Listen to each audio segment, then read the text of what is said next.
dari sebuah daerah. Di daerah tersebut mengenal sebuah tempat dengan sebutan Kampung Setan.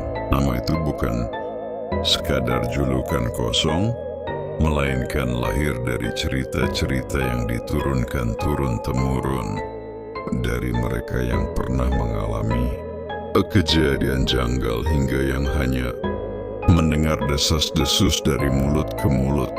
Disinilah cerita seorang pemuda bernama Arman, nama samaran, dimulai. Arman adalah seorang pekerja lapangan di sebuah perusahaan perkebunan. Suatu malam ia pulang larut setelah rapat mendadak. Jalur tercepat menuju rumahnya melewati sebuah kampung yang sudah lama terkenal angker. Sebuah perkampungan tua yang banyak rumahnya ditinggalkan, sebagian besar tanpa penerangan. Motor tuanya meraung pelan saat memasuki jalan kampung. Lampu jalan redup, hanya beberapa rumah saja yang masih berpenghuni. Di kepalanya, Arman teringat pesan ibunya. Kalau lewat kampung itu, jangan menoleh. Kalau ada yang memanggil, jangan pula berhenti, apapun yang terjadi. Ia tersenyum kecil. Paling cuma cerita lama untuk menakut-nakuti anak-anak, pikirnya. Saat melewati sebuah rumah reot di pinggir jalan, Arman mendengar suara perempuan memanggil lirih. Mas, tolong saya. Suara itu terdengar begitu dekat, seakan berasal dari semak di tepi jalan. Arman spontan menoleh, tapi tak ada siapa-siapa.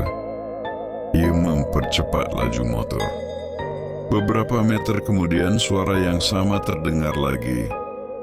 Kali ini lebih jelas, seakan tepat di telinganya.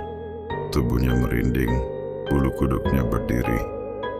Jalan yang tadi terasa pendek, kini seolah memanjang tanpa ujung. Ketika hampir mencapai ujung kampung, tiba-tiba motor Arman mati mendadak. Ia mencoba menyalakan, namun mesin tak juga menyala. Saat itulah ia melihat sesuatu, sosok hitam tinggi besar berdiri di tengah jalan. Tanpa wajah, hanya bayangan gelap dengan mata merah menyala. Arman kaku, tangannya gemetar. Sosok itu melangkah perlahan ke arahnya.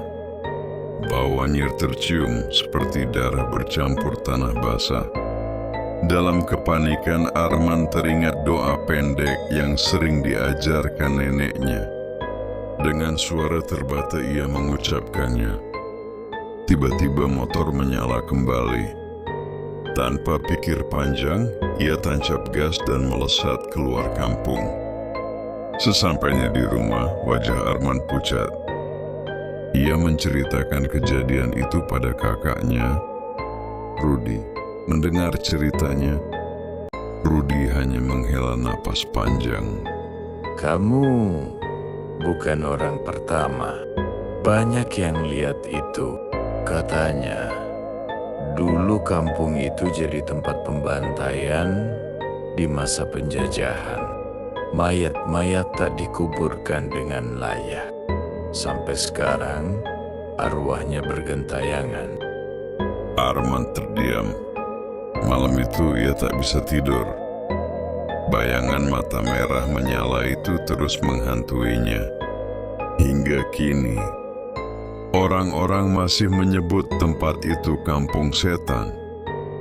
Sebagian memilih menghindar, sebagian lain menjadikannya bahan cerita mistis di warung kopi. Namun bagi Arman, malam itu menjadi bukti nyata. Ada dunia lain yang tak bisa dijelaskan logika, dan kampung setan menyimpan rahasia yang tak semua orang kuat untuk menghadapinya.